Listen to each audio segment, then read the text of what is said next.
cabeza de lista do Bloque Nacionalista Galego pola provincia de Lugo nas eleccións do vindeiro 21 de outubro, Cosme Pombo, acusou a Feijóo de abandonar a súa sorte aos labregos e gandeiros deste país.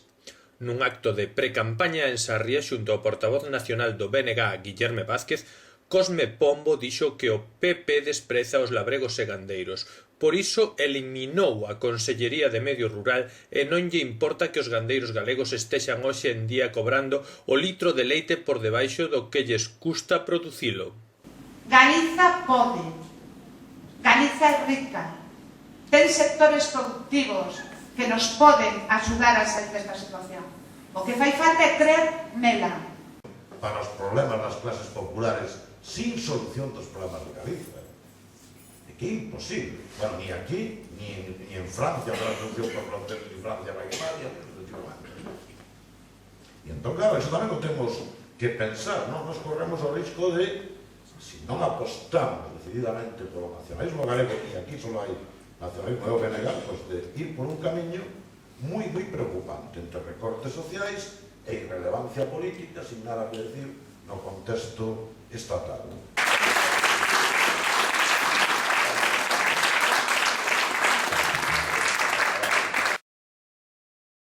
Por desgracia, a xuventude deste país, a maior parte está fora. E eu son da aldea. Eu ando mallando por aí. Eu acordo os primeiros tractores no Incio. E antes había que segar o Coutinho, que xa segaban os romanos o Coutinho, Iso acordo eu. E por os traballos duros había que meter a xuventude. Para un país, se non ten xuventude, resulta que é máis difícil. Porque eu tamén teño vellos na casa. Por certo, están moi orgullosos de que vai de cabeza. Toda a vida me van dicindo, non te metas neso, que viviron unha vida difícil. Pero ahora, xa que me ven, están contentos. Pero sei o que costa explicarle a xente maior que o que dice a televisión non é certo. E dixenlle aos periodistas que eu estaba ilusionado.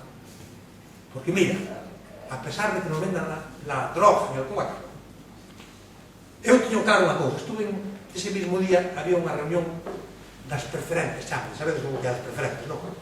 Resulta que hai algo que chaman preferentes, que tú vas ao banco, non?